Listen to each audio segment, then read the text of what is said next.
just a little nervous. This is my first time doing like the whole service, so I'm nervous because I want to do it right. It's not so much a scared thing as much as I just don't want to do it any injustice. The title of this sermon today I chose was "I Can't Do This Anymore," and I'm sure somebody here besides me has said that at one point in time or another about something. Just, I can't take this anymore. I know from my personal history that a lot of times when I said that was usually led up by something I did outside of God, without God, that got me in a situation, and then I tried to fix it myself. And as a lot of you know, that doesn't work very well. It might seem like it works at the time, but whenever you go into a situation and say, I've got this, I can do this, like I said, by my personal experience, that just doesn't ever work out very well. And like I said, I'm sure somebody else here has said that, and that's why we're here. I've finally got it through my head that I can't do this by myself. I needed God to help me. And in the beginning, I struggled with letting God take over. I would say, okay, God, this is yours, take it. And then the first chance I got, I stepped in front of him and said, okay, I'm going to do this. And kind of ran with the theory of, I made this mess, I'll clean it up. And sometimes I just made that mess a lot worse. And that's something I struggled with for a lot of my life, was giving God control and then immediately taking it back out of his hands. But also, that being said, I kind of will change this a little bit. Whenever we take God into our lives and we say, take this from me, help me with this, get me through this, we get scared. And because we don't know what's on the other side of it. And that's why we need God, to get us through these things. We can say, okay, God, help me through this, and then take him back out of it. Well, we don't know what's going to happen.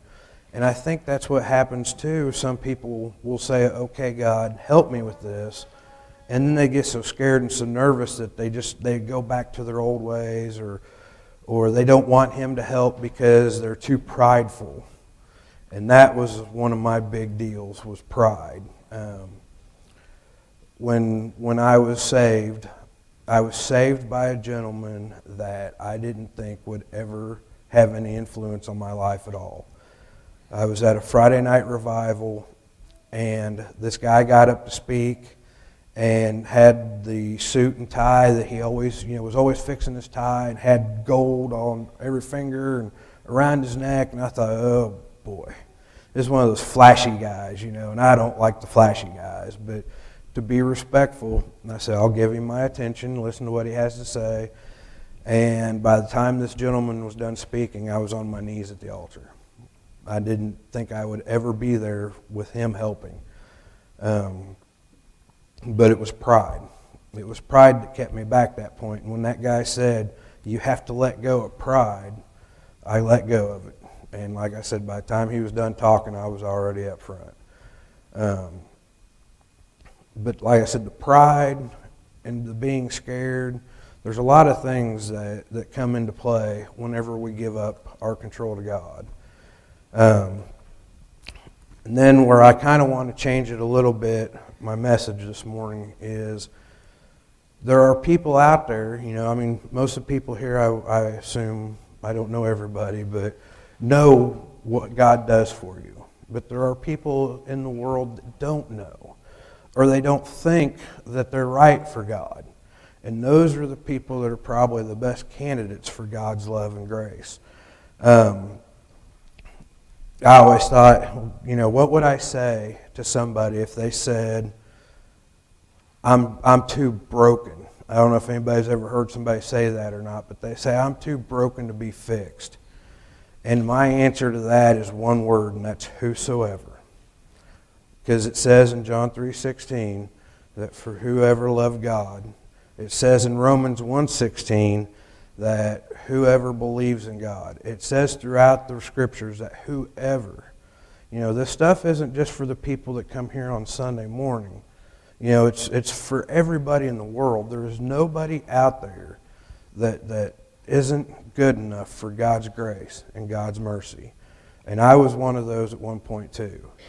But my answer to the people that say that, oh, God's not for me, my answer is still whosoever. It's not for the guy on the corner or the lady at the register or anybody that's, certain situations. It's for everybody. So I know this is going to be a really quick, like I said, I get nervous and I go fast, but after we get understood that we need to give stuff to God, and we get past that point, and we understand that we are accepting of it, then what do we do with it? We share it, which is why I'm here. I asked God, I was sitting at home one night, and Izzy was at my parents' for the night. Certain mornings I go in early to work, so I was sitting at the house one night, bored, didn't have a lot going on, and I said, God, use me. Use me for how you want. I said, I want to show the world, one person or everybody, I want them to know your love. And he said, okay. He said, I want you to become ministry. Do something with ministry. I thought, wow, this is big, Well, Pastor Mike come to me one day and said, I would like for you to do something with the music in our services. And I thought, oh, shoot, music ministry, I can do that. I'm a musician, I thought, that's good. Well, we've been kind of working on stuff, and then it was about 2 weeks later, I was again at home. Izzy was at her grandparents' for the night, and God just kind of put me down on the couch, and he said, you're going to listen. He said, I want you to be in ministry. He said, but I want you to give the word. And I thought, oh my, this is crazy. I taught hunter education for 9 years, and for that 9th year even, every time I got up, I was still a little nervous.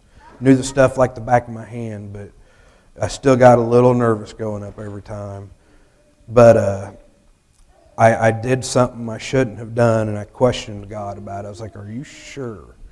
I said, are you sure you want me to get up there and talk in front of people? And he said, yes. And I thought, okay, well, I asked and you said it, so I feel I'm getting better. But the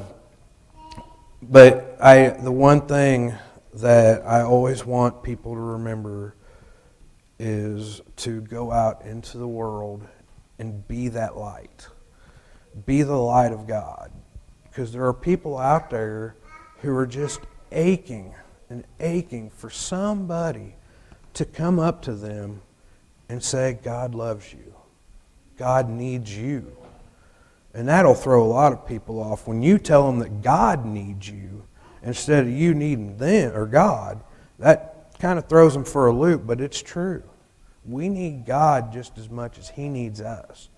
But there are people out there outside these doors that are, they want to be in here, but they're scared to because they don't know what it's like. They don't know what's going to happen when they give up that control or something.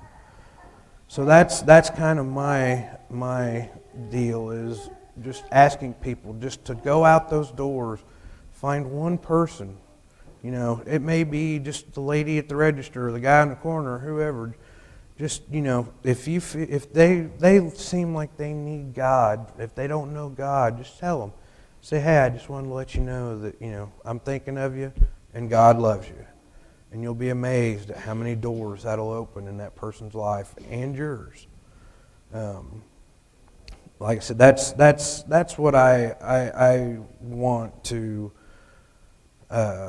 gain, or not gain, but that I want to leave with people, throughout all this is to be God's light.